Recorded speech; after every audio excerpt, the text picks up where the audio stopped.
Yes, sir. Yes, sir. Yes, sir. Yes, sir. What's happening? What's happening? Your boy Wild Carmar in the building. It's I.O.W Sports Network, episode 365. Yes, 365. And hey, I know everybody's excited. Football is back in full swing. Obviously, we're in week 2 of college football. We'll recap some of the biggest headlines in college football. Got some things to discuss in the college football world for sure. All right. And then, of course, NFL is back. Opening week pretty much started Thursday. They had a Friday game. All right. Some Friday night lights in the NFL. It was in Brazil. I don't know why I say Brazil like I'm fancy or bougie. A lot of games on Sunday went down. And then, of course, we'll recap the finale of the opening weekend in NFL. We'll recap some Jets 49ers as they play Monday night football tonight. So before we get started, I just want to say this real quick. It sucks. It sucks. This one sucks. We're losing Angel Reese for the rest of the season to a wrist injury. I loved her game. Part of being this resurgence of popularity in the WNBA. It's not just one person. Yeah, that was a jab to you, Clarkians. You Clarkians. That's I think what my man Tony Savine had called y'all, dubbed y'all, the Clarkians, as y'all fan base that just only ride or die for Caitlin Clark. But regardless, injuries, it sucks because now there's 2 rookies who weren't able to finish the season that I think are going to play a major part in, some of the numbers that's going to affect the success and popularity of the WNBA. Early in the season, we lost Cameron Brink.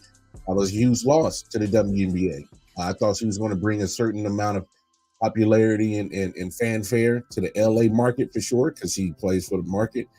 She played in Stanford, so that's a market that she is accustomed to. A lot of fans over in that market that I thought we're going to support and watch her. Unfortunately, she played about maybe a month into the season, and then lost her to an ACL injury. Only got maybe a few weeks left in the WNBA season. I know Angel Reese has primarily played majority of the season, but still, she's not finishing the season to a wrist injury. So there's a hit to the Chicago market. There's a hit to the Louisiana market, where she played majority of her college career. There's a market in the DMV area getting hit. She's from Maryland. She played in Maryland before she went to LSU. So there's probably a market of fanfare that's probably going to dip because she's not playing. It's just the nature of the beast. But shout out to Angel Reese. She had a fantastic rookie season. Unfortunately, is getting cut short. Hey, injuries are part of the game, y'all. It really is part of all sports.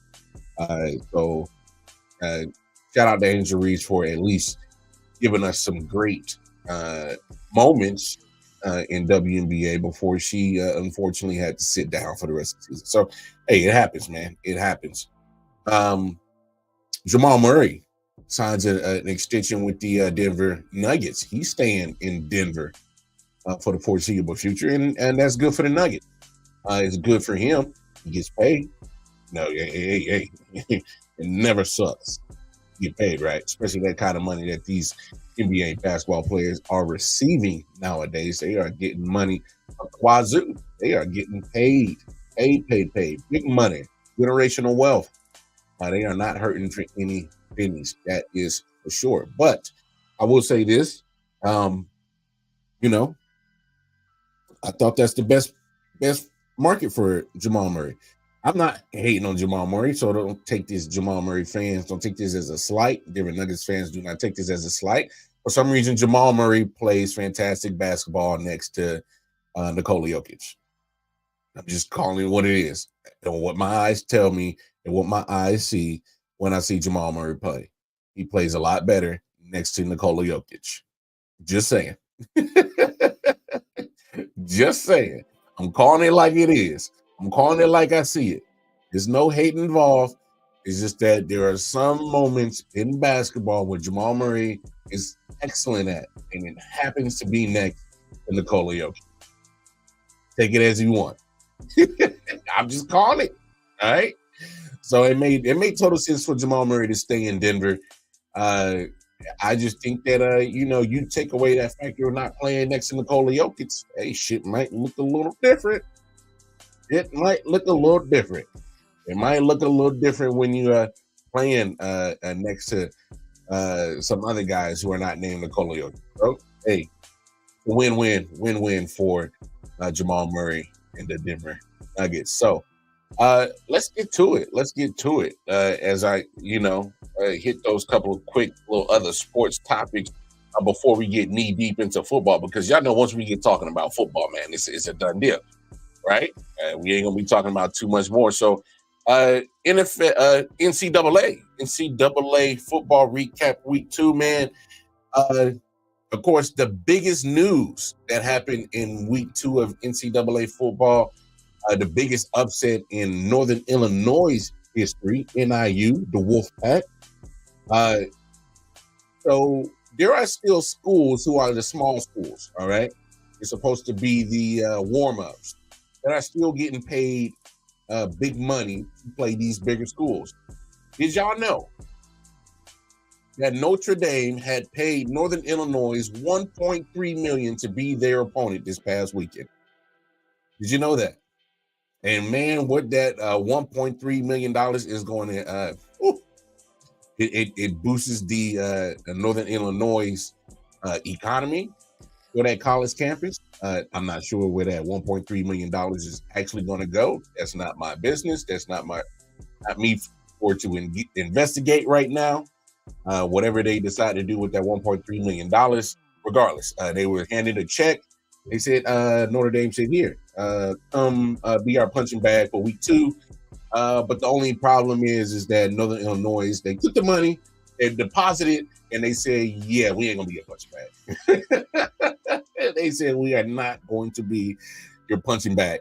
And this is so ironic because last week I was giving Marcus Williams a lot of praise. The head coach of Notre Dame came off a big win, went down to College Station, defeated the Texas A&M Aggies in dominating form, literally dominated that game. That defense was smothering. They got enough offense to make the points favor them in their respective way. And I just thought, I'm like, man, this Notre Dame team, this is something that we haven't seen before. Dominating defense. Offense is, going to come along.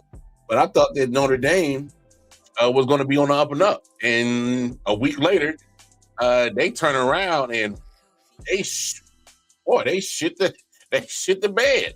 Yeah. Hey, shout out to Ball and Buzz Sports and Entertainment. Yeah, that's hey, get paid to whoop that ass. That was a good check to go beat a team. It was just crazy that I literally was just giving the head coach Marcus Williams in Notre Dame their props, and they a week later, after probably the biggest win in his coaching history with Notre Dame, turns around and has probably one of the biggest upsets in Notre Dame history. I mean, look, folks, this is just the name of the game. Some of these smaller schools, they ain't got nothing to play for. They have absolutely nothing to play for. They will gladly take your $1 million in checks to boost their college economy, and they will gladly put up the biggest fight against your football program any day. That's what Northern Illinois does. For those who watch a lot of college football, Northern Illinois has never been a punk ass school. I'm just gonna call it what it is. They ain't never been a punk ass school. They're not a big dog school in the names of divisions and conferences, but they ain't never no punks. All right. Anybody that know about the MAC football conference, they ain't never no punks. Any school in the MAC conference is no punk. All right. They literally fight for every inch. They have that certain attitude, that underdog attitude, where they come in and literally scared of nobody. And Northern Illinois proved it. And wow, what a big upset! What a huge upset! Huge upset. What else is going on in the college football world? Okay, let's just stop playing around. Let's just beat around the bush. Everybody knows that I am a huge primetime Deion Sanders fan. I've been a fan of him for a long time. So by factor, I am a fan of Colorado. All right. We just got to call it what it is. All right. Just got to call it what it is. They are not a good football team. They're just not. All right. I know Prime is trying to turn around the program. He inherited a 1-win team. His rookie season, he gets 4 wins. You know, I've said this before on other shows. I can support a team, support a guy as much as I can, but I will never jeopardize my integrity of keeping it real. All right. Prime, I don't know what's going on. I don't know if the players are buying in. I don't know if they care. Now, let's call it what it is. All right. Primetime Deion Sanders is great. Ooh. So it's just popped into my head. All right. And I don't know if y'all gonna agree with this take or not. All right. I just gotta say this. Primetime is the Jerry Jones of the college football world. Are you following me where I'm going with this? Primetime Deion Sanders is the Jerry Jones of the college football world. Both are great at marketing.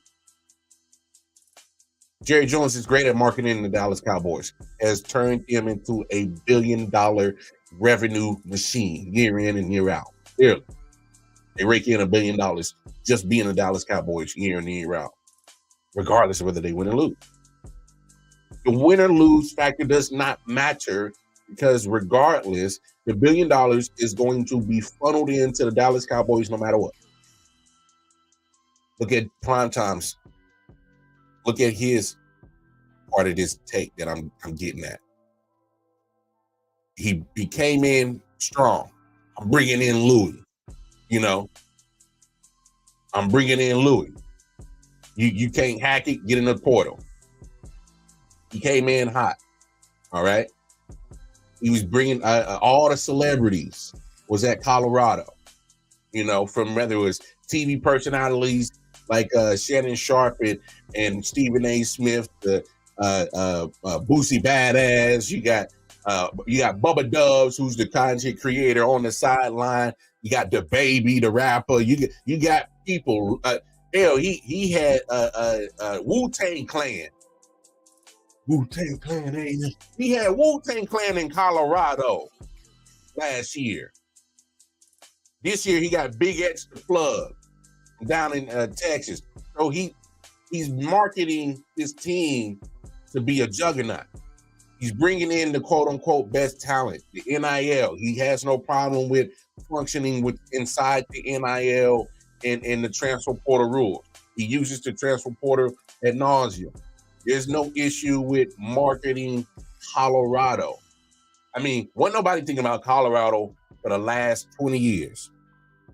He come in and within 2 years has generated revenue, generated money for that university, popularity for that university, social media presence gone up crazy, followers on the TikTok and the Instagram pages, followers. But where's the results? Where are the results? The same issues with Colorado that were there last year, we were thought that they were going to get changed. He recruited the offensive line, recruited the defensive line. Ain't much changed. Shedeur Sanders is still running for his life, or hoping his head don't get knocked off. Defense can't stop nothing. Nebraska ran up and down on them boys. I mean, couldn't stop them. Can't block, can't stop. They are not a good team in the trenches. And it feels like I'm repeating myself because this is what I said about the Colorado Buffaloes last year. I want the best for primetime. I really do. But at some point in time, you got to start, winning. You can't just be a marketing genius. You can't just be a guy that brings in the popularity for the school. At some point, you got to start winning. You got outclassed in Nebraska. Last year, you barely beat them. It was part of that 4-game stretch where the nation was going crazy for Colorado. We were still, very aware of your flaws, but now how you still have the same flaws a year later? When you told us, you addressed them. You told us that, hey, I'm going to recruit the best left tackle in the nation. I'm going to recruit this guy on the defensive line. I'm recruiting that guy. I done got this guy on the offensive line and defensive line from the portal. They some dogs. Okay. Well, when they going to show up? So, hey, Prime, what's the problem? Are the players not buying in? Are the coaches lacking, including you? What's going on? Because you building a marketing hype train, but the production on the football field, which should be the number one priority, is not showing up. And this is coming from a big fan of yours. I'm going to keep it real with you, Prime. The team looks disjointed. They look like they not buying into any kind of system. I mean, if this carries on, Shedeur won't make it to the draft. Shedeur ain't going to make it to no first round because how they going to draft the guy that's going to continue to be on his backside and just keep throwing the ball away because they can't protect him. And it's not just the offensive line. There are times when Shedeur hangs on to the football too long. That's never good. That's never good. It's not just the team's fault. You can't separate Shedeur, Shiloh, or Travis and keep them separate from the rest of the team. There's some things that this team is just not good. This team is just not good. You got the same issues from last year, and they have literally just all you did was change the number on the schedule. You went from 2023 to 2024, and you are getting pretty much the same result. But you told us in between off season, transfer portal, all these cats getting paid from this NIL, you were going to be better in the trenches. I ain't seen it. So Prime, what is it? You better figure it out. You look at your schedule, it does not get easy for Colorado. That Big 12 schedule is crazy. They're going to face the good teams that are not going to be afraid of them. Hell, y'all just went up against North Dakota State last week that should have won that game. And let's call a spade, should have won that game. You go up against a more complete team in Nebraska. Come on now. And Nebraska undressed you. They literally whooped your ass from the rooter to the tutor. Nebraska was the better team of player-wise, coaching-wise. You got outcoached, Brian. You got outcoached. You got outclassed in many ways in that game. It just wasn't pretty at all. Wasn't pretty at all. Travis Hunter will be drafted before Sanders, of course. I would. Any GM who wants to keep their damn job and draft Shedeur Sanders over Travis Hunter should be immediately fired. Immediately fired. You should be drug tested. You should be psychiatric evaluated. You need the whole checkup on your mental and physical being, because if you take Shedeur Sanders over Travis Hunter in any way, shape, or form, you should be fired and evaluated for all types of mental illnesses. Just saying. I'm just gonna call it what it is. Ant says, if Colorado have another bad season, do you think Deion will stay or leave? I'm at this point where, Prime, as much as I love and respect you, I got a feeling Deion's gonna go wherever the money go. Just gotta call it what it is. There's a school willing to take the marketing genius that he is to help boost up the financial well-being of their campus, and they offer him $20 million. Well, that's egregious. That'd be crazy. If they offer him $12, $13 million to come be their head coach, he gone. 12, $13 million, he gone. Remember, he only got like a $5 million contract from Colorado. Somebody offered him 10, 12, 13 million, he gone. And guess what? He's going to do the same thing that he did in Colorado at that university. He's going to turn him into a marketing genius. But we still, as football fans and as Prime fans like myself, I'm still going to be waiting to see, are you going to be able to turn around a program on the football field where it's supposed to matter? This is why I'm calling Deion Sanders the Jerry Jones of the NCAA world. You can be a marketing genius, rejuvenate financial situations, bring in money, bring in popularity. That is fine. I need to see the production on the field. You are a head coach. You are in charge of turning around the program. You are in charge of adding more wins, not creating more losses for the university. That university has already been a loser for the last 10, 15 years. You need to turn them into winners. You ain't turned them into winners yet. You just went from very atrocious losers to just bad losers. That's the only thing you've done so far. But we getting in money though. Okay.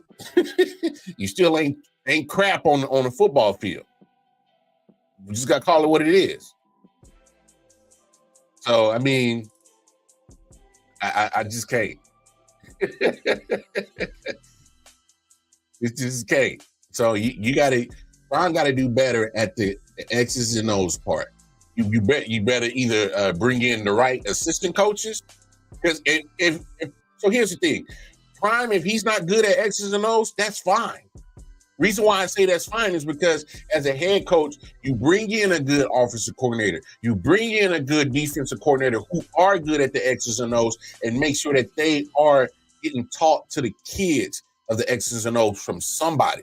Somebody has to be proficient at X's and O's. Somebody has to be proficient at things. There are roles for each coaching staff. The head coach oversees everything.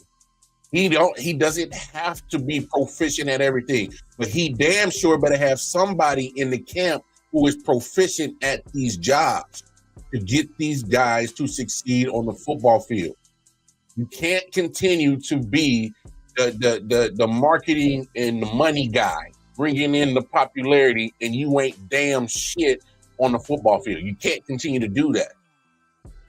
Because eventually what's going to happen is all your marketing voice and your genius is going to begin to become tone deaf.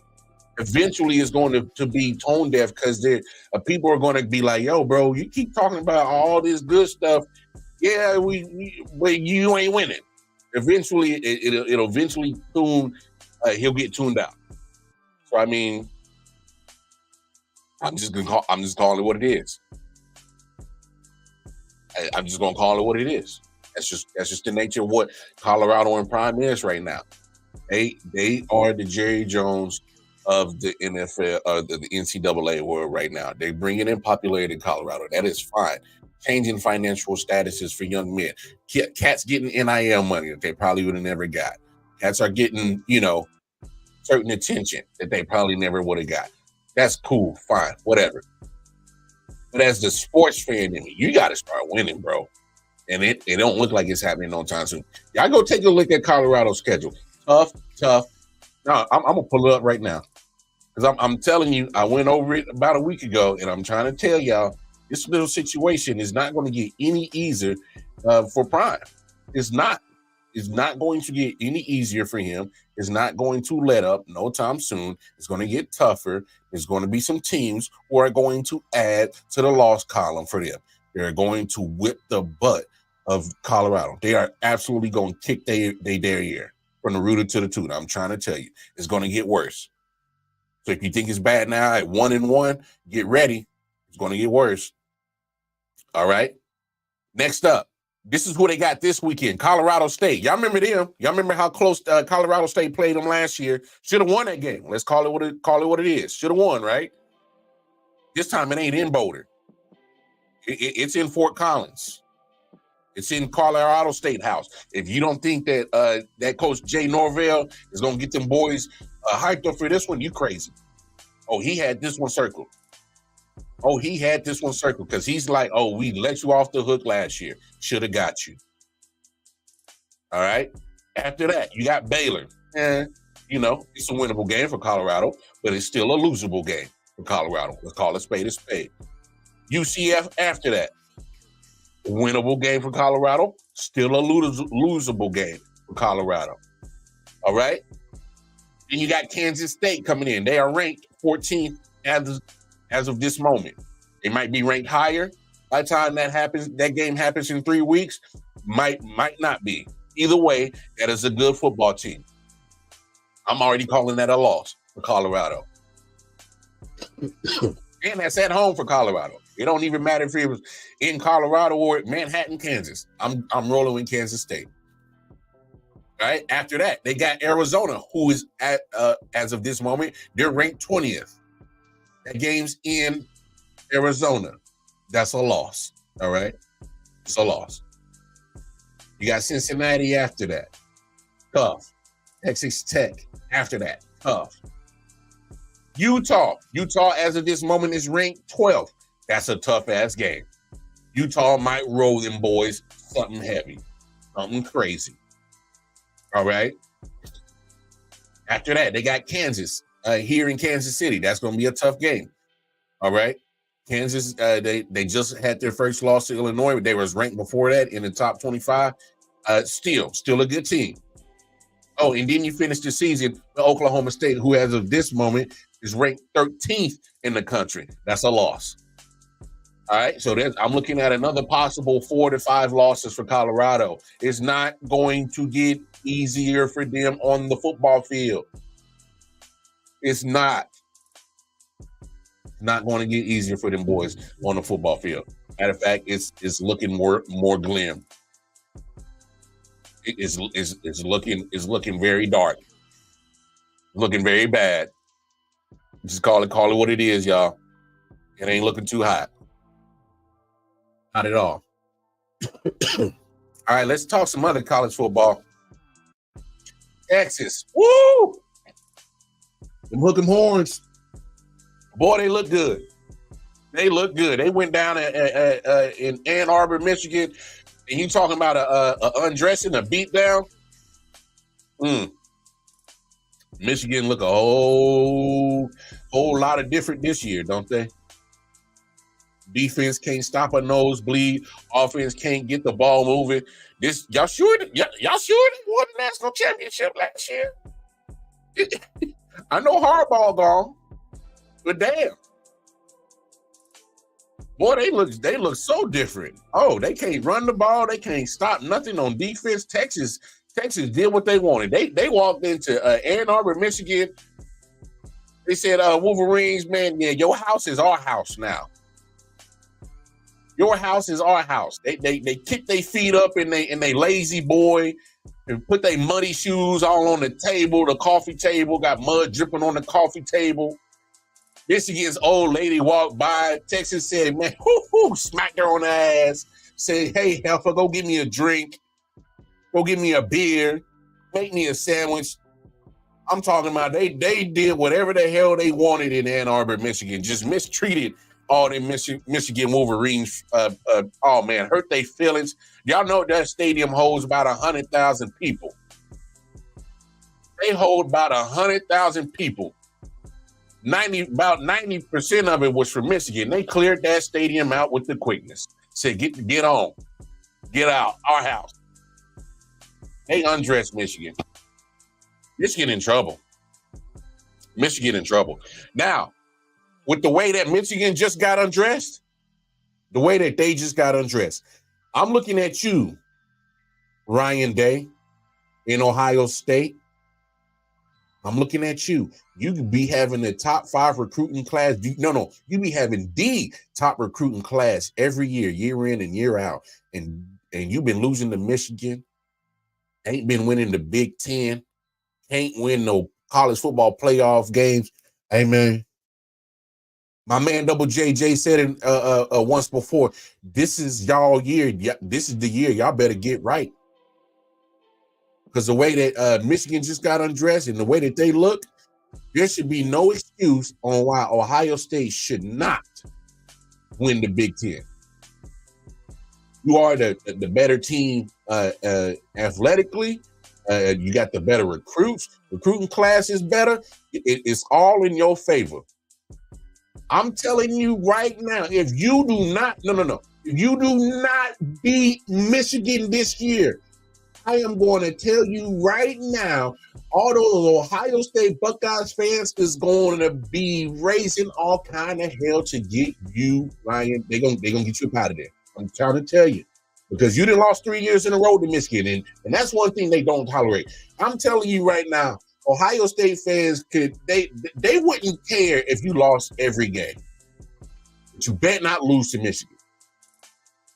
And if you continuously lose to Michigan, especially this year, the way that Michigan just looked, and if you can't beat that team, oh my God, they gon' what? Matter of fact, don't even bother packing up your shit. They'll do it for you. Just give them a shipping address and they get your stuff to you. Don't even bother packing up your stuff. Just go ahead, get the wife, get the kids up out of the house, get up in the car, make sure you got enough gas, and just drive. Find somewhere to stay and send somebody a shipping address because they gonna get you up out of there, dog. I'm telling you, if you don't win this year, come on now. Ryan Day, you up out of there. You're gonna be gone. You're gonna be gone.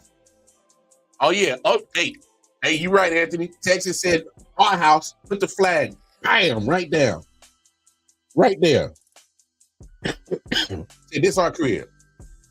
Trying to tell you, Texas went in there with all intentions to be just to do something vicious, and they did it. Oh my God, they did it. They don't win this year. Hey, I'm trying to tell you, if they don't beat Michigan this year, boy, it's gonna be some a lot of slow singing and then flower bringing if that beating on Michigan alarm don't start ringing. I'm trying to tell you, it's gonna be some problems. Them Ohio State fans are gonna lose their damn mind. They're gonna lose their damn mind. How the hell we ain't beat Michigan and they over here just getting railroaded at home? Texas is a good team. Yeah, they did. Hey, the straight booty juice. They was looking bad. But I mean, hey, let's give all credit to Texas though. Remember, they rode into Alabama last year, beat them on the road. They had a good season. They made the college football playoff. All right, won the Big 12. They did their thing last year. Quinn, hey, this how good. Let's give Quinn Ewers, their quarterback, their credit. Let's give him his credit. Let's give Steve Sarkisian his credit. You know, he's kind of bounced around USC. You know, studied under Saban at Bama, landed in Texas A&M, and he's doing his thing. Just give him his credit. But Quinn Ewers, the quarterback, I got to give him his credit. We got to understand that Arch Manning is nipping at the butt, ready to play football. He's been at Texas for 2 years. You can't see the field. Arch Manning can't see the field. Let's put this in perspective, y'all. Arch Manning just saw, I think it was a week ago, just saw his first college football action, and it was in garbage time. Because Quinn Ewers said, hey, man, I'm fat and full, man. You can have the rest. You know, I'm trying to tell you, give Quinn Ewers his credit. The man is literally saying one of the highly most recruited quarterbacks in high school history, and Arch Manning can't see the field. Put that into perspective, y'all. Put it into perspective. Matter of fact, let's take it a step further. Ewers is going to be the first quarterback taken off the draft board next year. Forget the hype train of Shador. Forget any other quarterback in all of college football who think they're going to have a. I know Cam Ward is going to have some hype. There's going to be some other quarterbacks having hype. No. If I'm a general manager of an NFL team and we are in need of a quarterback, because it happens every year, there's going to be a franchise that's going to be in need of a quarterback. I'm looking at Quinn Ewers. I'm just telling like it is. The man goes to Alabama on the road last year, handles business. He goes to Michigan this year on the road again, handles business. He's going to handle his business in the SEC. We got to remember that these boys are in the SEC now. Texas is in the SEC now. They're not scared of nobody. Don't be surprised if Texas messes around and ends up back in the last Final Four like they did last year. I know the playoffs 12 teams now. I know it is, but I'm trying to tell you, the way that Texas has been playing over the last 2 years with Ewers, I'm sold. I'm just saying. I'm sold. Quinn Ewers is playing damn good football. Texas is playing damn good football. They scared of nobody, and all right. We'll revisit this come Thanksgiving, December, when that SEC championship game is set up, and Texas is one of those teams in the SEC championship game. More than likely, probably going to win it. I'm just saying. Obviously, you got to watch out for them big dogs in Georgia. I'm not scared of Alabama. Alabama was struggling with University of Southern Florida again. They struggled with them last year, and that was in Florida. And they struggled with University of Southern Florida again this year in Alabama. I ain't worried about Alabama. Alabama don't scare me no more. Big Bad Bama don't look so scary no more. LSU, you got Brian Kelly. That's enough said. Sorry, LSU fans. Brian Kelly is a joke. He has a top 5 recruiting class year in and year out, and he can't do not a damn thing with it. Tell me I'm lying, LSU fan. Okay. Yeah, tell me I'm lying. I ain't worried about LSU. I damn sure ain't worried about Oklahoma. They were struggling with Houston this past week. All right. Tennessee. Okay, I'll watch out for Tennessee. I'll watch out for old Rocky Top. I'll watch out for them. I ain't worried about Kentucky. I ain't worried about them. I'll probably look out for South Carolina just a smidge and make sure they real or not, because South Carolina put a butt whooping on Kentucky. They did. Went down in Lexington and gave them the boot to get up out our house now. So, hey, and you better watch out for my Missouri Tigers too. Ooh. So there's a couple of teams that I think Texas got to worry about in the SEC. Georgia, my Mizzou Tigers, and kind of keep a real glance on South Carolina, and you better watch out for Tennessee. So 3 teams. All right, 3 teams for sure. I would say gotta curtail this whole take right here. The SEC is gonna be tough with those 3 teams. The rest, I ain't worried about. Damn sure ain't worried about Vanderbilt. Damn sure ain't worried about that. Oh man, I know people gonna say Ole Miss. We see what happens with Ole Miss every year. They always shit the bed. They always do. Oregon was taken to the limits from Boise State, 37-34. I know it was a late night game because they always on the West Coast. Big Ten football late night, but no, Oregon's looking good. They had a dogfight with Boise State. Hey, Boise State ain't no punks now. Boise State ain't no punks. Let's get to some NFL. Just a quick recap. I'm just going to go over some scores. I'm not going to stay too long on some of these games because I got a top 5. I got a top 5 list that I need to get to. Obviously, open up the season with Ravens Chiefs. Hey, Chiefs look good. Ravens still are going to be a good football team. Here's the thing. We just got to call a spade a spade. There are plays that Lamar Jackson has to make. It looks like there was a miscommunication problem with him and Zay Flowers on that play. I'm talking about the play before that where he literally missed Isaiah Likely in the corner of that end zone wide open. Overthrew him. That throws like that you got to make for sure. Both of those teams are going to be in it towards the end of the football season. Let's just call it spade a spade. Packers, Eagles over in Brazil. I saw a take from J.J. Watt, which was profound to me. He says soccer fields are meant for speed and guys who are not, for soccer players. Soccer fields are meant for soccer players, not meant for big old behemoth guys with that much power playing on those fields. Because the field was horrendous for that game. All right. I get the NFL wants to make international money, go all over the world, try to make as much money as they can from the whole world. And I get that. I understand. It's a business.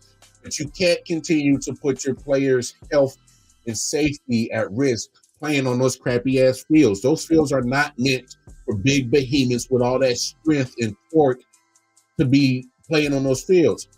I mean, literally the first play, Saquon tries to make a cut and goes down. Slips. Thank God he didn't tear anything in his knee trying to make that cut, because that field is not meant for the torque and the power that he generates to hold him. It's just not. NFL, you do this year in and year out. You put safety of your own players who are the content. They create the content for you to get rich, Roger Goodell.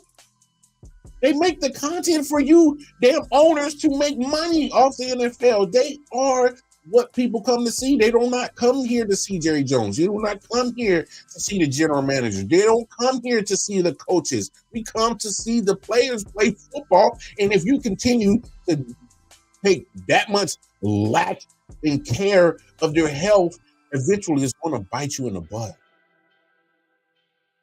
Let these stars who generate and help the bottom line go down. Let that go down. Let Mahomes go down. Let Lamar go down. Let Saquon go down. Let the big names who generate the money go down, because you don't give a damn about the actual condition of a football field when it's a soccer field, and you let these players get hurt. Jordan Love, trying to tell you, man, can't continue to do this, NFL. When this collective bargaining agreement expires, if you players don't get smart and start speaking up about this crap, it's going to continue to happen. It's going to continue to happen because as fans, we just want a good product. And for all accounts, after y'all didn't shred it up the damn field, the game was actually wasn't that bad between the Eagles and the Packers. Had a good game. I'm just saying, eventually at some point, you can't continue to just take money and revenue over these players' safety. That's all I'm saying. Sunday's action. Oh, man, the Bills. Man, the Bills struggled with the Cardinals. Cardinals, they are a crappy team, but they scrappy. I just got to call it what it is. And I'm just going to say it. How the hell do you not use Marvin Harrison? Use him. That's what you got him for. You got one of the better, you give him 3 targets. That's it. 3 targets? You gave Marvin Harrison Jr. 3 targets? You got to do better than that, Cardinals. I mean, you're not going to win a lot of games. So if you're not going to win, you might as well go out in fashion. And I as football fans, I want to see Marvin Harrison Jr. He's pretty much probably the only thing you got worth the damn watching. I like McBride as tight end, but I want to see Marvin Harrison Jr. I want to see Maserati Marv. Use him. Bills. I called it. The Bills are not going to be a good team, and here's why. Did you see what it took for the Bills to win? It took a Superman, literally Superman out-of-body experience for Josh Allen to win that game. Hurt his hand in the game.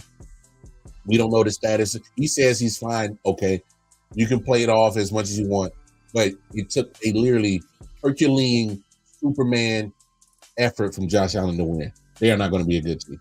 I called it, and that was proof. For what they want, I get it. But I'm talking about for the next 16 games, they are not going to be a good team. Because it's going to take a literally Herculean effort from Josh Allen to win. And they struggled with the Cardinals. We ain't talking about no playoff team. This is the Cardinals. All right? Patriots, Bengals. Boy. Bengals. I know y'all a slow starting team. Y'all do this every year, slow start. But damn it, I didn't expect y'all to just get offense just deep. Did y'all even come to the game? Huh? Hey, give credit to Gerard Mayo. Give credit to the Patriots defense. Boy, they did that damn thing. They did it. I just got to give it to them. All right? Just simple as that. Slow starts every year for the Bengals. You got Kansas City. 0-2. 0-2. Get ready for it. Vikings, Giants. Ain't much to say. Give Sam Darnold his credit. I was kind of skeptical of Sam Darnold. Giants, man, that man looked like he was Joe Montana. Woo. It's one thing to be a bad football team. It's another to be a bad football team in bad uniforms. Those jerseys, those uniforms that you wore, Giants, I get it. You celebrating, what was it, 100 years? I don't give a damn. Take them shits off, burn them. Those shits was hideous. Oh, that was ugly. Oh, my God. Burn them. Burn them. Burn them. That was trash. That was trash. Titans, Bears. Woo! I've never seen a quarterback play so trash and win a game. I told y'all about Taylor Williams. He can't read defenses. But it's not just his fault.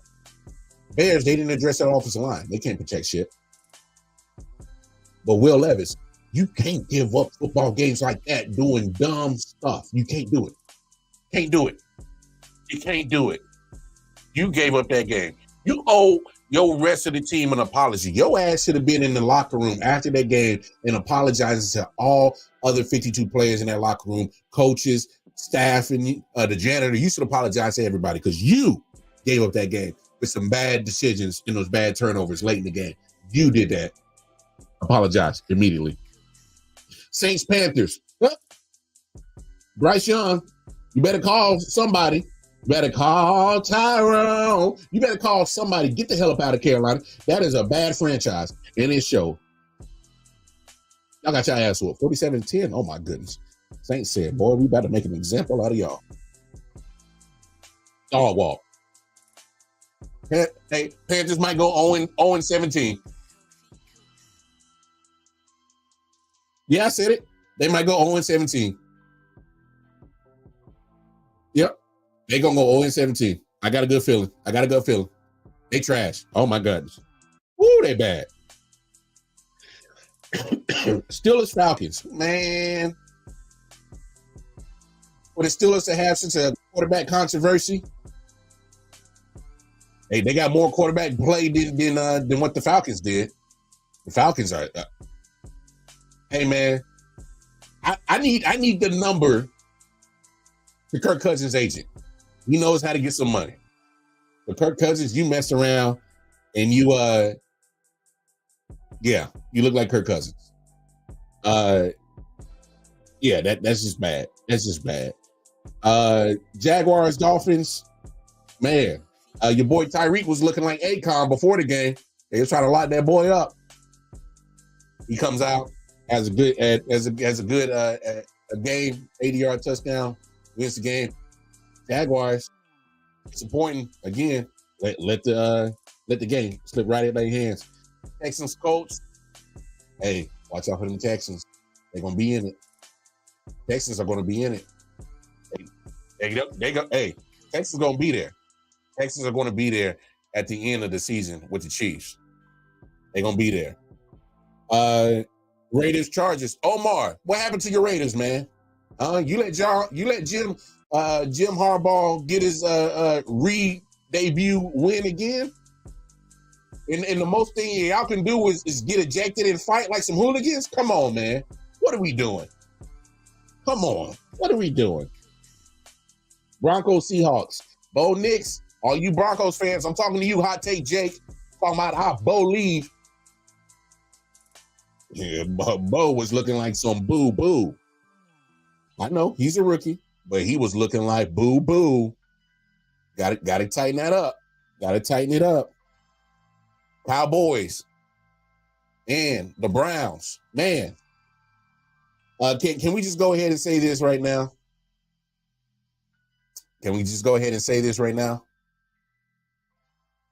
Deshaun Watson is robbing y'all blind. Well, no. He ain't robbing y'all blind. He's doing it right in y'all faces.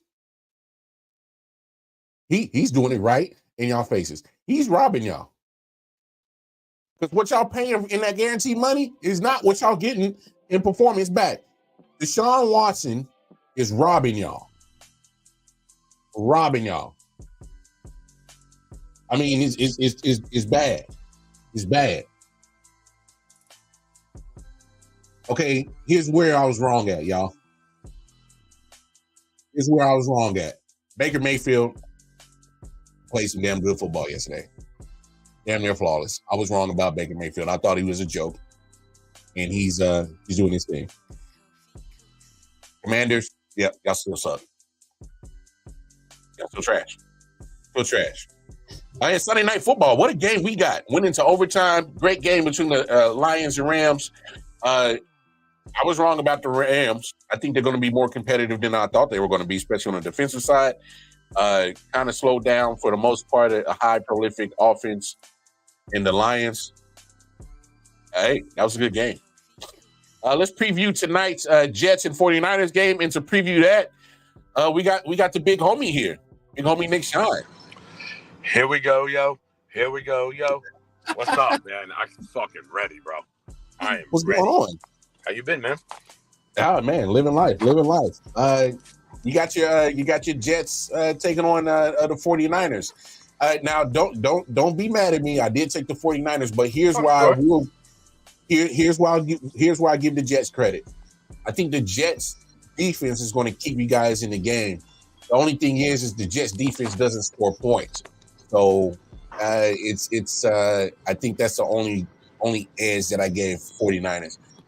But I do believe that the Jets defense keeps them in the game. I just got my questions on offense, and mainly at the quarterback position. That's all. I've never been more confident in an offense with the Jets in my entire life. Really?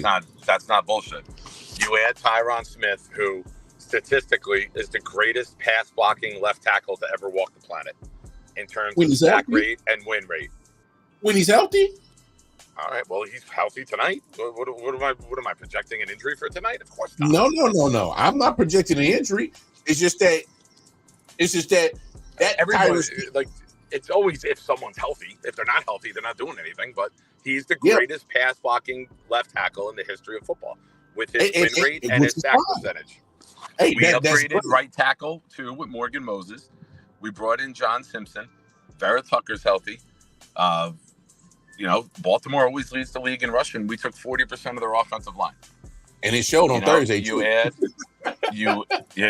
did, right? We bring in Mike Williams, who's going to be on a pitch count tonight with coming back off the ACL, but I would use him third downs and red zone. I'm not going to waste him on first or second down. I don't care if they know when we're going to pass it. I would rather have him with that jump ball 50-50. Even some of his former quarterbacks have said it's 80-20 if you throw one up to him. That's how good he is with coming down with it. He's a mismatch. Looks like I lost Nick. I'll wait for him to come back. And Nick has a great point by Tyron Smith. But what my point was is that Tyron Smith over the last 3-4 years can't stay healthy. When you are consistently hurt, all those stats about being the best win rate on sacks and winning percentage in the trenches, it's all good and fine, but you got to stay on the field. So that was just only my points about Tyron Smith. Lost you, man. Yeah, I'm trying to drive down to Nick's house. I'm going to the kids to watch it. And I made a turn and I switched hands with the phone. And when you're on an iPhone, I know you don't know about this technology with iPhones, but if you swipe on the bottom, it changes the app that you were on. So it kicked out. Breece Hall is my pick for Offensive Player of the Year.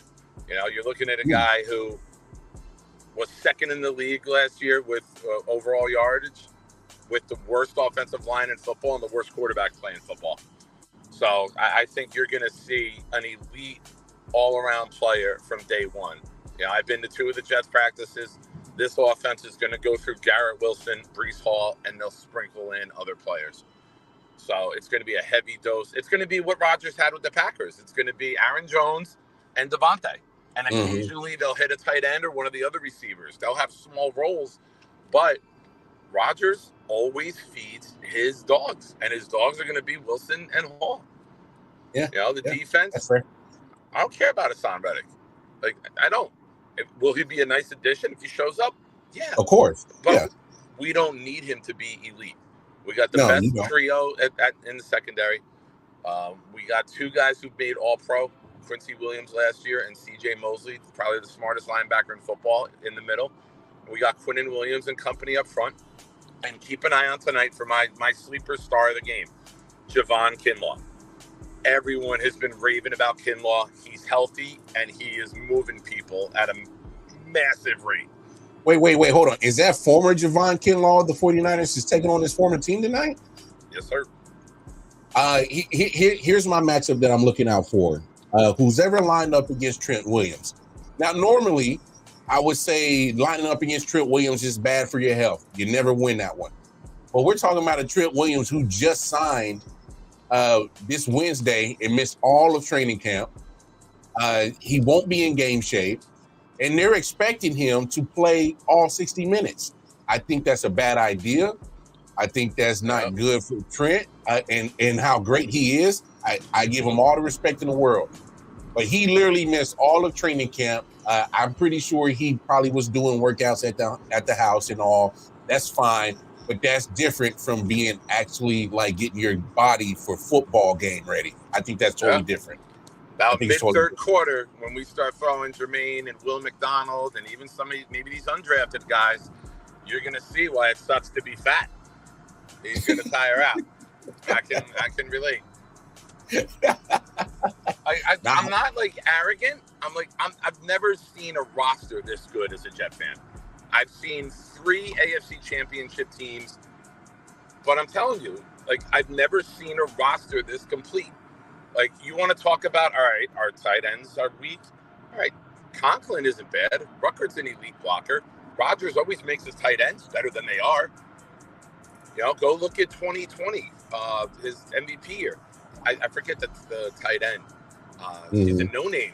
But Rodgers was 52 of 59 throwing to him with 11 touchdowns.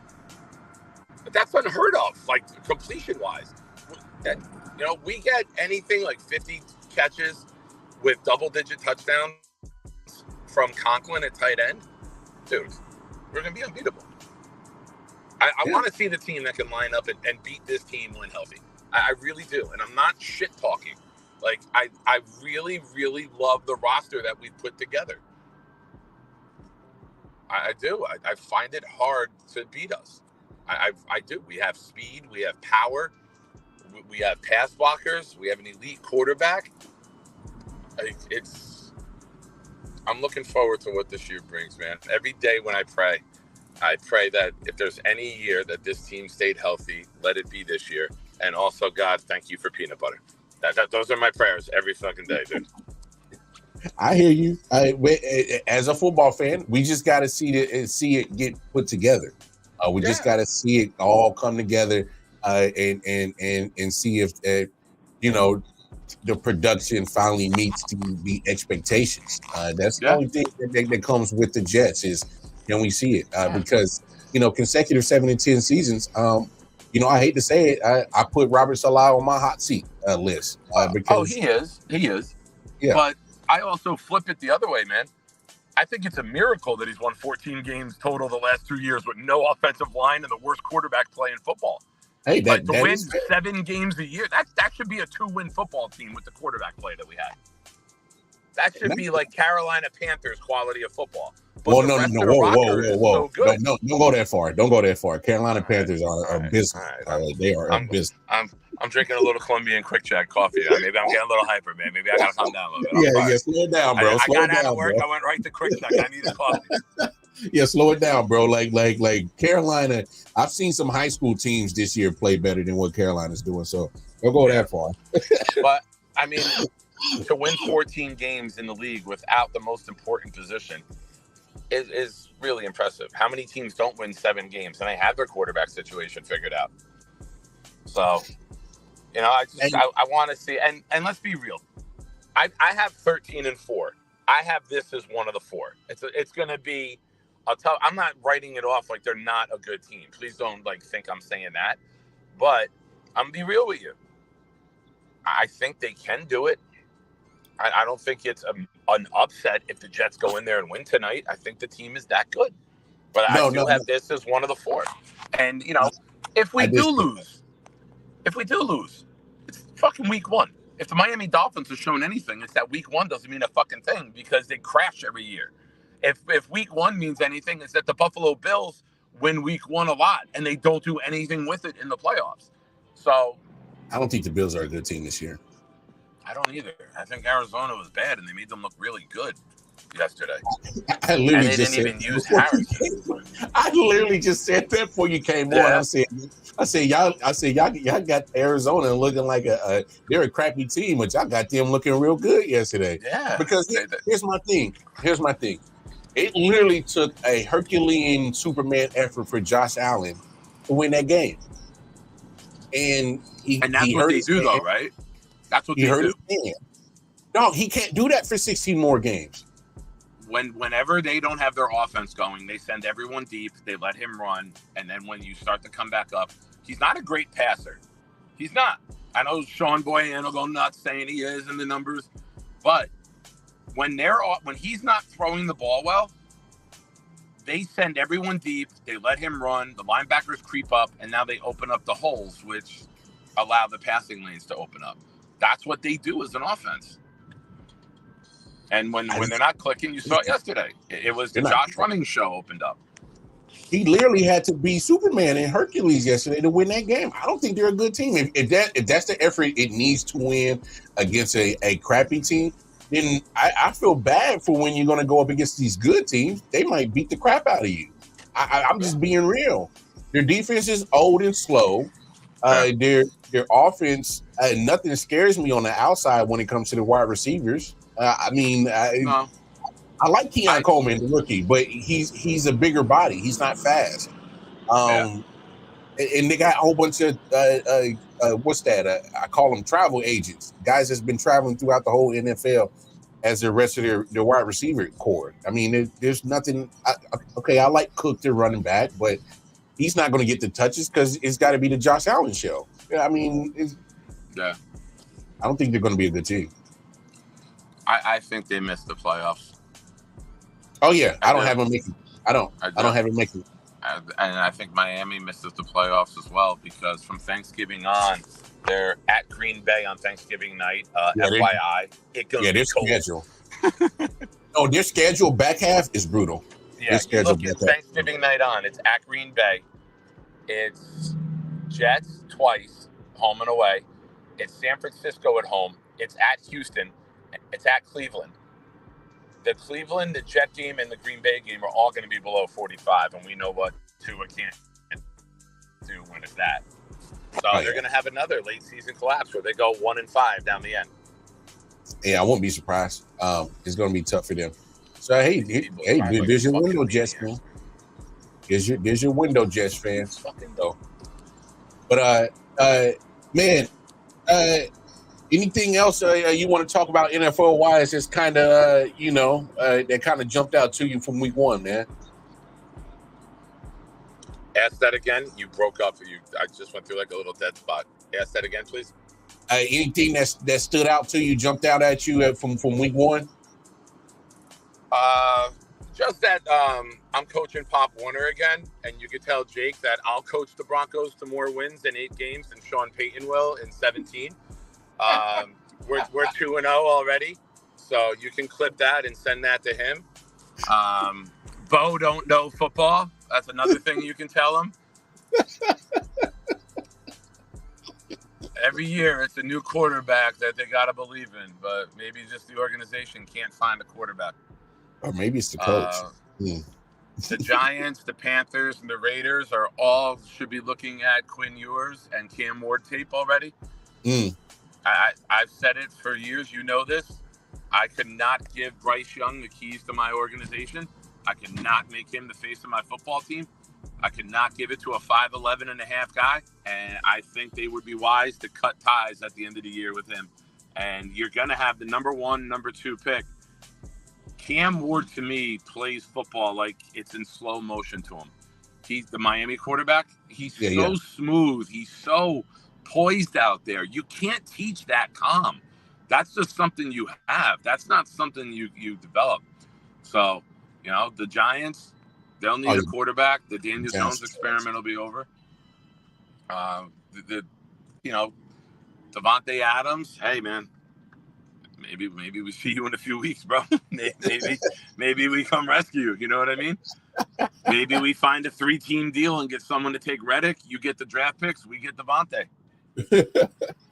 Hey, can we give Bryce Young okay? So me and you were correct. Me and you wouldn't taken him first overall. We would have went C.J. Stroud just based off of just physical abilities, not just the football skills. So I agree with you on there. But I'm not going to just body and bury Bryce Young. He's on a real trash football team from organization from top to bottom. I agree with you. He has zero protection. The offensive line is absolutely putrid. The defense can't stop anybody. He has an old Adam Thielen to throw to.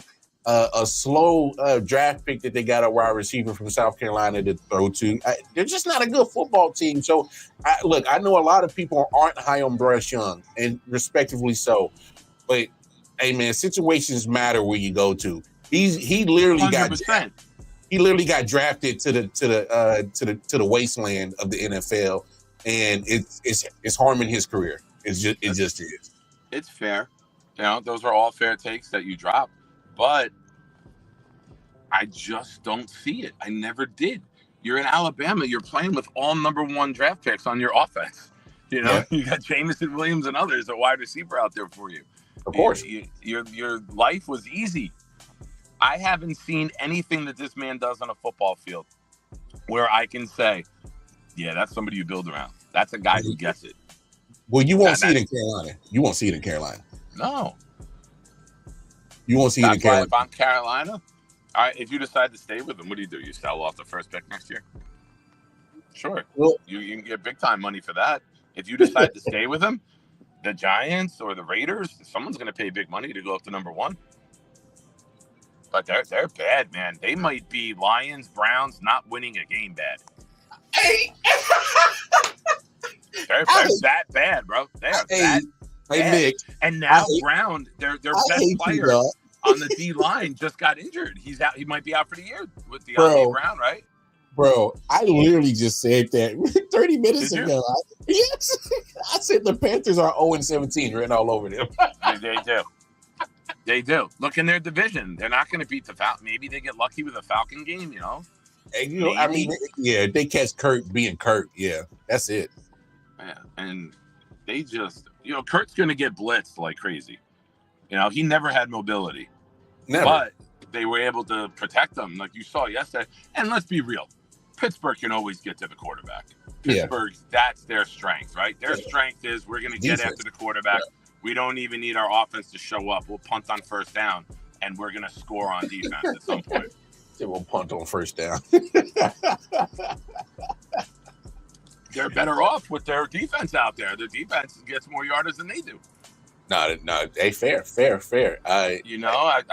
I'm not surprised that Jacksonville blew it. We haven't seen Trevor Lawrence and Doug Peterson put together a full game of football since they've been together. They already paid them.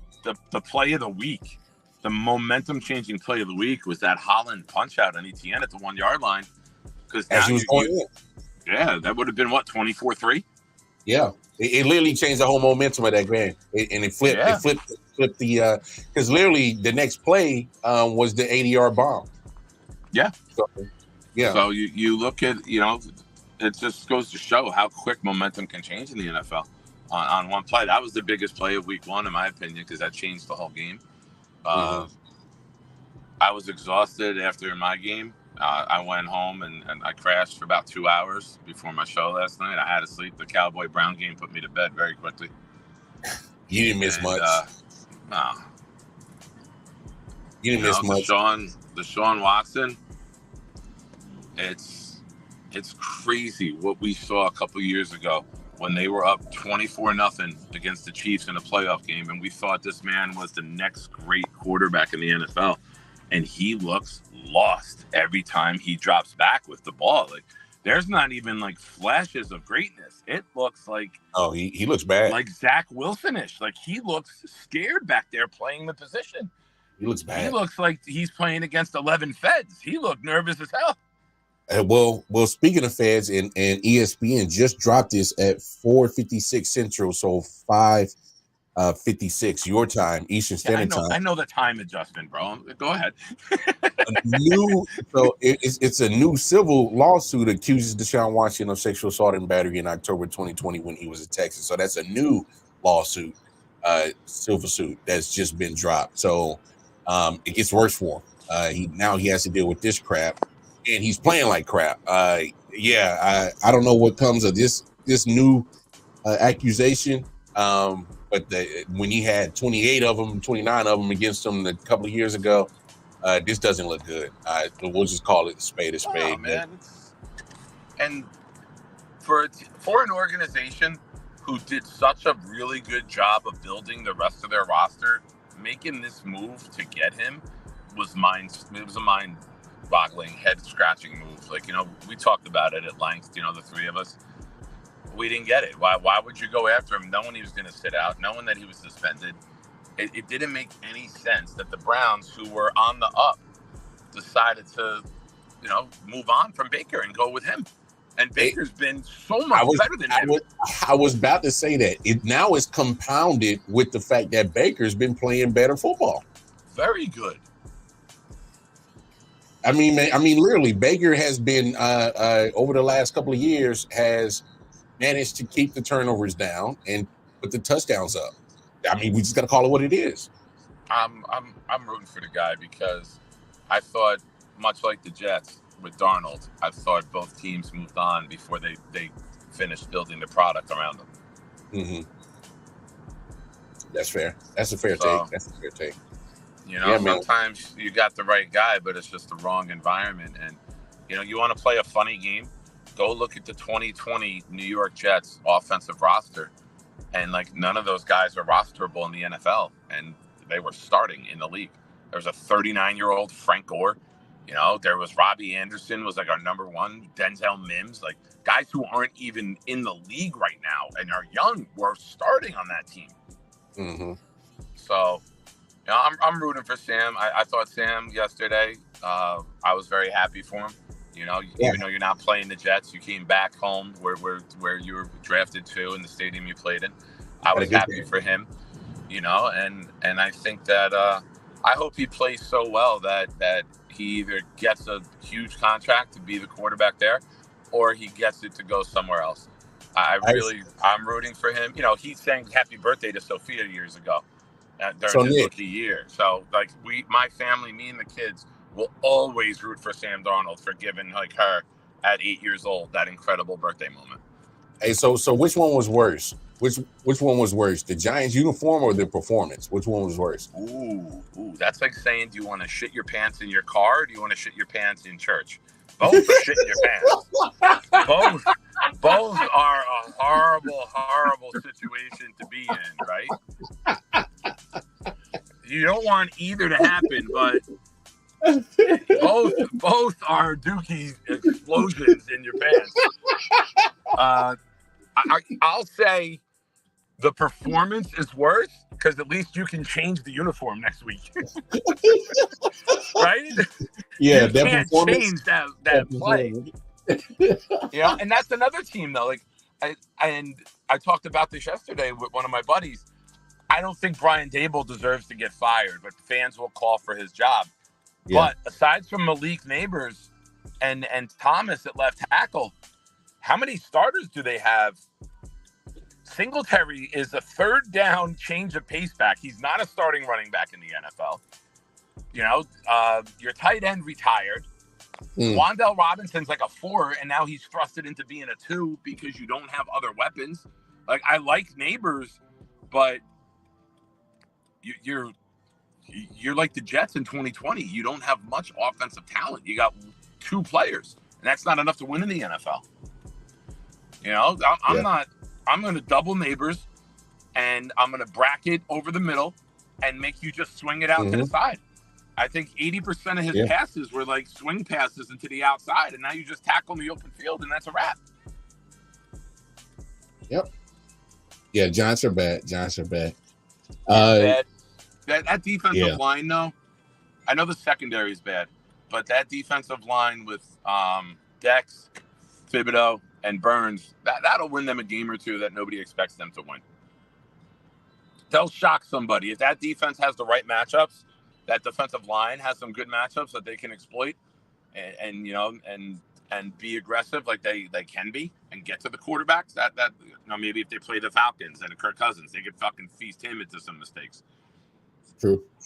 Shout out to Mel, fuck Kirk Cousins. Got to drop that for him. But I think you saw some teams yesterday that are flat out did not improve and maybe got worse in the offseason. Listen, it's week 1, right? Everyone's going to say, oh, it's an overreaction. It's week 1. But you can see bad football and bad football, right? Yeah. Like, we all know the Bengals are going to get better. Like, Chase didn't practice at all. Higgins was out. I don't think there's anybody in the NFL worried about the Bengals figuring it out. They've proven. They've been to a Super Bowl. They've proven that they know what to do. That was just a team that hadn't played together, and there was rust and timing issues. Yeah. The Patriots are going to have to play games like that. The Patriots, did they win? Yeah. Was it a surprise? Yeah. Did it eliminate 20 people in my survivor pool out of 34? Yeah, I'm one of them. I thought that was the easy win of the week. But that's what the Patriots are going to have to do.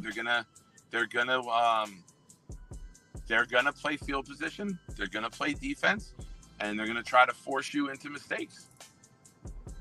And they did that to Cincinnati. Exactly that. Yeah. I thought. Here's what I learned. Go ahead. No, here's what I learned. And I know certain teams don't put emphasis on it, but this is why preseason matters. And nobody cares about it anymore, dude. It's so weird. Yeah, but they got to, because here's what I mean by that. There's a vast difference on how the Chiefs look, who play their starters in preseason, and a vast difference in the Ravens, who did have a good game, but that game should have been close. They did not work out their kinks of having Derrick Henry and Lamar Jackson in the same backfield. That's what you use preseason for. That's the point of preseason, is to get acclimated with your guys. Same with Atlanta. They just didn't look good on offense. This is what you got to work out in preseason. You spent the money on Kurt. You thought you got the weapons with Bijan and Kyle and Drake and everybody else, and your offense was dead. This is the point of preseason matters, man. I think it matters. It does, but it's the majority of teams right now. Yeah, I was talking about it with my buddy Gunny, who is a Marine, and I was like, "This is the NFL views this. A lot of the teams view it as this is why you don't use real bullets out on when you're doing training, right? Yeah. Because nobody wants to have a guy go down during training." And they rather, if someone's going to go down, like no one wants to be ridiculed anymore that you put a player out there in the preseason and he got hurt. So they baby them and like, all right, we're going to lose them. We'll lose them 4 plays in. Yeah. You know what I mean? And it's been like a tidal wave of stupidity that's taken over for the teams. And I don't get it. I don't get it. I'm not for it. I want to see a well-oiled machine get out there, and I'll be honest with you.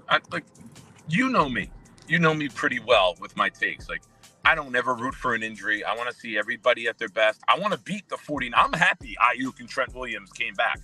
I want to beat them at their best. Exactly. But what I learned last year is that if you have a player with a calf or an Achilles strain, you better make sure they're ready to go, because Rodgers strained his calf in June, and the first time he had to really move, his Achilles snapped. So I hope the best for Christian McCaffrey, because knowing that he has a calf Achilles strain, and I hope for his sake they don't try to rush him, and he's okay, because that's one of the players that are exciting to watch, and the game is better when he's on the field.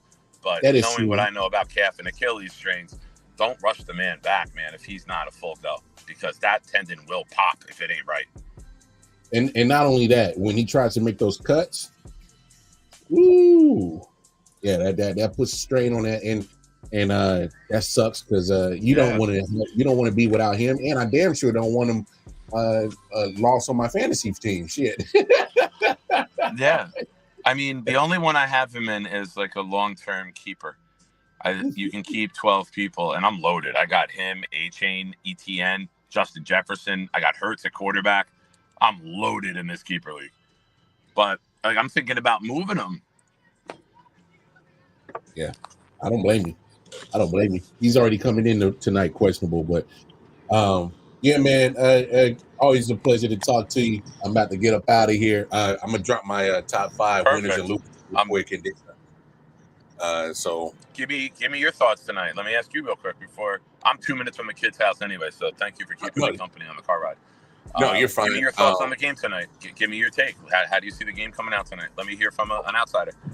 I went 21-17 Niners, but I won't be surprised if the Jets win this game, because the matchup of going against Trent Williams with no preseason, no any football activities besides working out at home scares me. The Christian McCaffrey calf strain scares me. I don't think the 49ers are coming in full tilt. I mean, even Brandon Ayuk is not coming in with he comes in with no NFL activity for the last few months. So you talking about rust.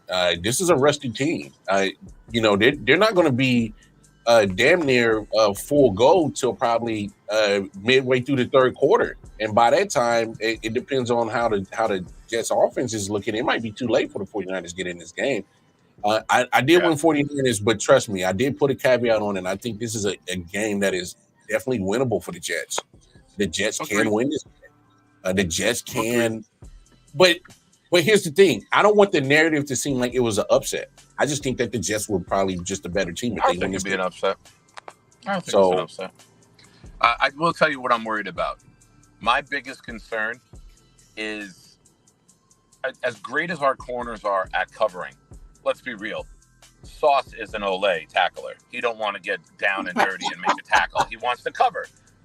My biggest concern is you get to those 3rd and 4s, 3rd and 5s. I'm throwing quick passes to Debo, and I'm going to keep feeding Debo swing passes, quick passes, jet sweeps until the Jets show the ability to attack. That's how me as a coach, if I'm looking at the Jets and I got a bowling ball like Debo, I'm going to do that. And now what happens, right? Domino effect. You move your safeties out, and that's where you fake it, and that's when you hit Kittle and I.O.W. How do Kittle and I.O.W. get wide open up the middle? Because they get Debo going on the perimeter, which opens up down the middle of the field and enables those guys to catch and run because the safeties are worried about Debo now rolling over corners. So that's how I would attack it. I would feed Debo heavy and early to open up everyone else, which is what the Niners usually do, right? Debo always gets his touches early on because he's the facilitator of that offense. No doubt. So, I love it. I'm gonna go 23-20 Jets with a 58-yarder to win the game as time expires. Nice. I wouldn't be surprised if it goes down that way, man. It's just some things about the 49ers that I just kind of think they're just I don't think they're ready for a physical team like the Jets right now. Nobody is. We're coming in rough this year, bro. I mean, that's hard. That's hard when your offensive line. Well, I'm not saying so 49ers offensive line besides Trent Williams, I think is okay at best. You're coming in with your best offensive lineman, and he has no football activity for the last 3-4 months. So that doesn't bode well. That's a matchup that, if I was a coach, I would exploit. I know how good Trent Williams is, but I don't know how good a rushy Trent Williams is. Like, is he that good? So and let's not forget, one of their, I think Tre'Davious Ward is their corner. He popped shit. He popped some shit about not knowing who Garrett Wilson was. Oh yeah, Garrett's ready to cook. He gonna find out real quick. Yeah, Garrett's ready to cook. He's gonna find out real quick because I think you could be looking at a Cooper Kupp type of night. I think he's gonna have a ton of catches. They're gonna feed him the ball, and you're gonna see that they're gonna be like, oh, now you know. Hey, before you get up out of here, man, go ahead and plug all the necessary content you need to plug, my brother. Quick Check Coffee, Colombian, fantastic. Proud MIJ fan. Sundays, Wednesdays at 9, Thursday at 10, and I'll try to get on here as much as I can. With work, I'm 5:30. Tuesday, Wednesday, Thursday, I got football, but whenever I can pop in with you, man, I will. No doubt. Hey, man, there y'all go. Y'all make sure y'all support the homie Big Nick, proud New York Jets fans, man. All right, my brother. Peace. So there y'all have it. His prediction for Jets. Before I get up out of here, top 5 wildcard Mars winners and losers of NFL Week 1. Number 5, Chiefs fans are winners. Here's why. I mean, the team looks good. They look like they are really ready to compete for a 3-peat. And here's the loser of Week 5. All NFL fans. As much as I love my Kansas City Chiefs, that means we got to deal with more Taylor Swift. I thought we were done with this shit last year. I don't give a damn. Swifties, come after me all you want. I don't give a damn. I don't want to see her little stinking face on the damn screen no more. Enough with the hoopla. She's just another fan. Treat her as such. All right? I don't need to know if she's going to be at the game. I don't care if she's going to be at the game. Stop making it a topic to talk about. Stop it. So I blame this on you, national media. All right? If she wants to be a fan of football, fine. Let her take in as much football as much as the regular NFL fans do. But I don't need to see her stinking ass face on TV every time Travis makes a good play. All right? That's all I'm saying. All right?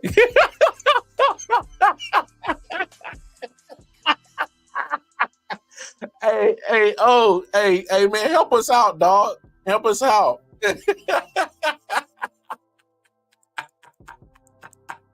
Say, leave that bum. All right. Winner number 4 is the Bears defense and special teams. Yes. I mean, you just got to call it what it is.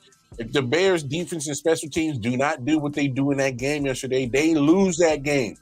And that brings me to my loser number 4. I told y'all about Caleb Williams. He was not good. Could not read the defense. Could not go through his progressions. Some of that I do blame on the management for not producing an offensive line worth the damn. Yes. But Caleb Williams is not that good that everybody else was trying to hype him up to be.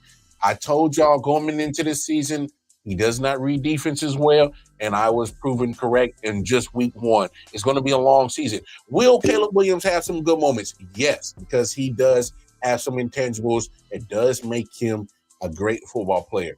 But it will not be all peaches and cream for Caleb Williams and the Chicago Bears offense all season.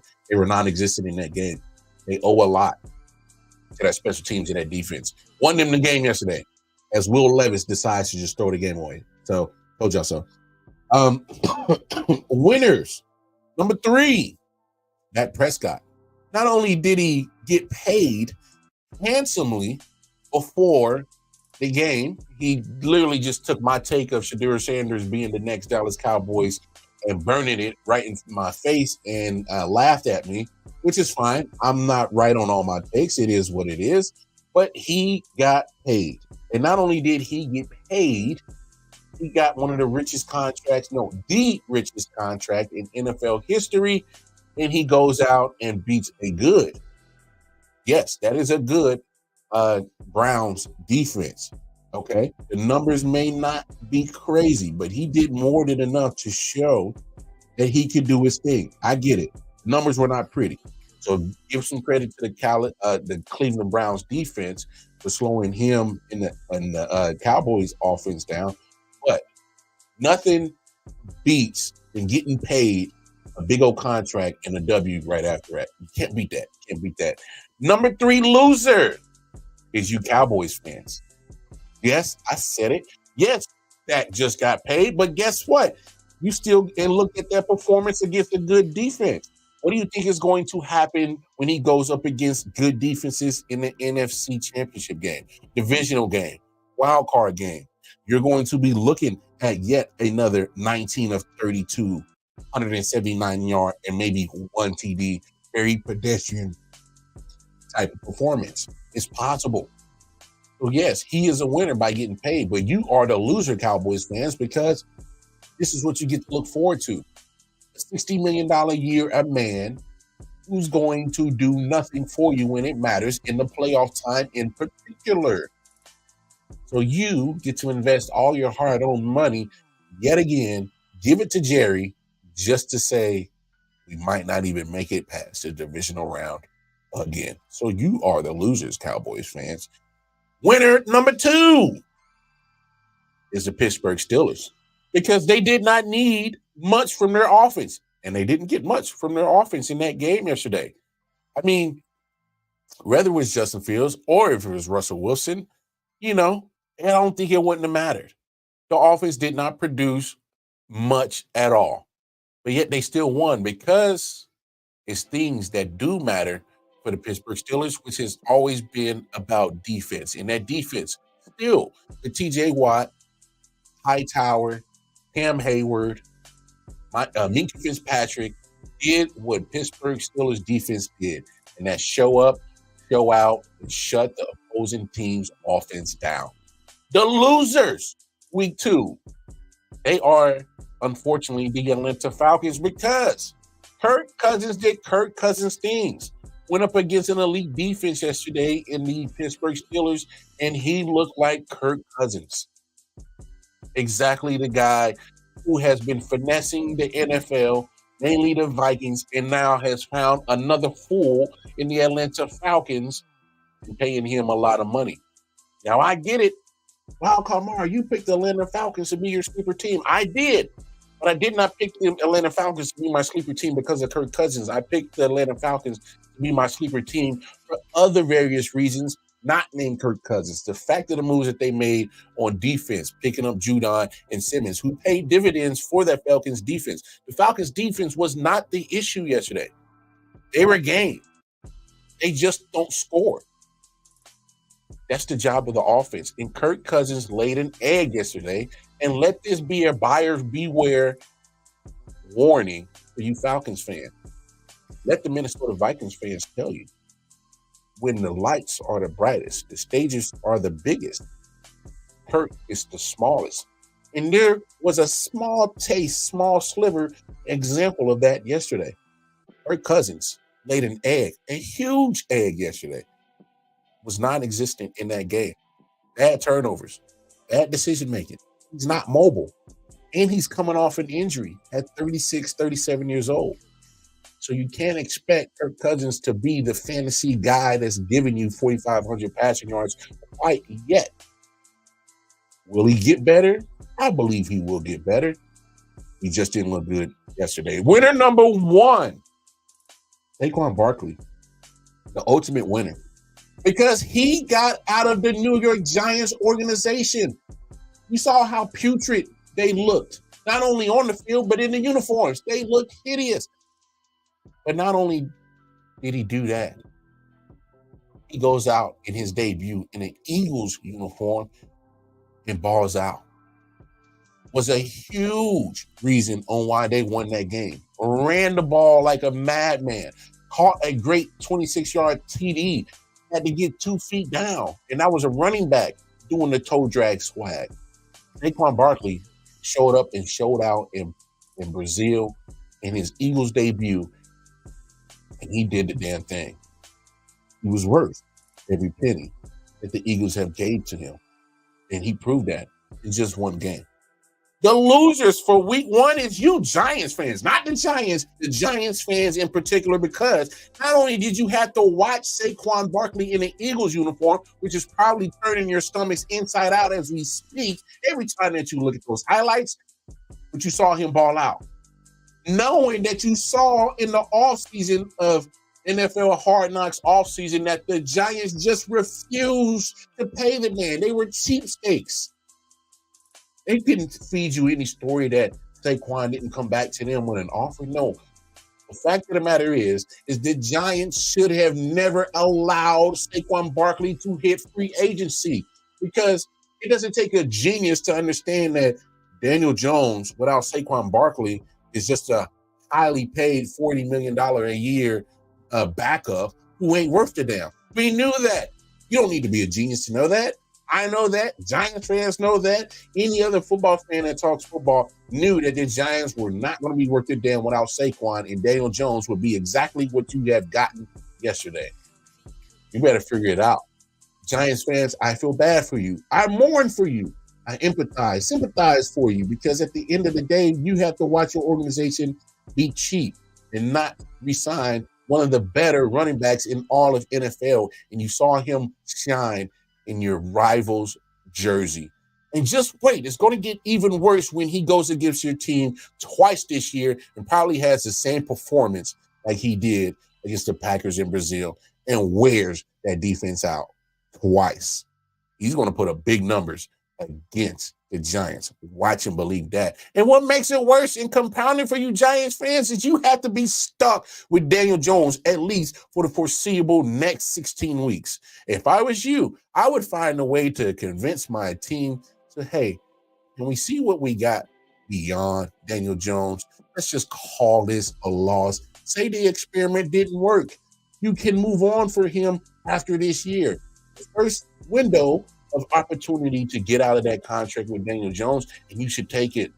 He's not good, especially when he's absent of such talent as Saquon Barkley. And by God, if you Giants fans, why have y'all not pitched a fit about that damn jersey combination for the 100th year? No. When they first came out and revealed that they were going to use those jerseys, you should have been the first people in line to say, hell no, do not do it. This is hideous. This is basura. This is garbage. And we will not continue to give other fans of the NFL a reason to call us the laughingstock of the league. We're already a bad team on the field. Do not make us look as hideous in those uniforms, just as bad as the team looked against the Minnesota Vikings. So Giants fans, unfortunately, you are the number one loser in this week 1 of the NFL. All right, ladies and gentlemen, I'm going to call it a wrap because I got to get back to being a dad, a husband, father, all that good jazz. I got to be a normal guy. Got to get ready for dinner and all that shit. So, hey, yes, I had talked about that earlier, and so that's bad news for Deshaun. Not good. Another allegation of sexual assault and all that good jazz doesn't help the fact that he had 25 plus of those civil suits a couple of years ago, and it doesn't help that he's playing like complete trash too. Doesn't help. A lot of teams compounding against Deshaun right now. Not good at all. We'll probably talk about that a little bit later on tonight. On the Late Night Owl Show, I'll recap the Jets 49ers game. And hey, appreciate y'all tapping in. Didn't expect to be this long. I was going to go by probably about an hour, but thanks to the big homie Nick Shine, he tapped in, helped preview the Jets 49ers game. And y'all make sure y'all tap in with him, proud NYJ fan, Jet fans. And of course, everything you need to know for I.O.W Sports Network is at the bottom of the screen. You want to tap in with me personally, going over to the Twitter page, KC Wildcard Mar. Hey, until then, take care of yourselves, take care of each other, and we are out of here. Go enjoy some Monday Night Football. See y'all later tonight on the Late Night Owl Show. Peace and love.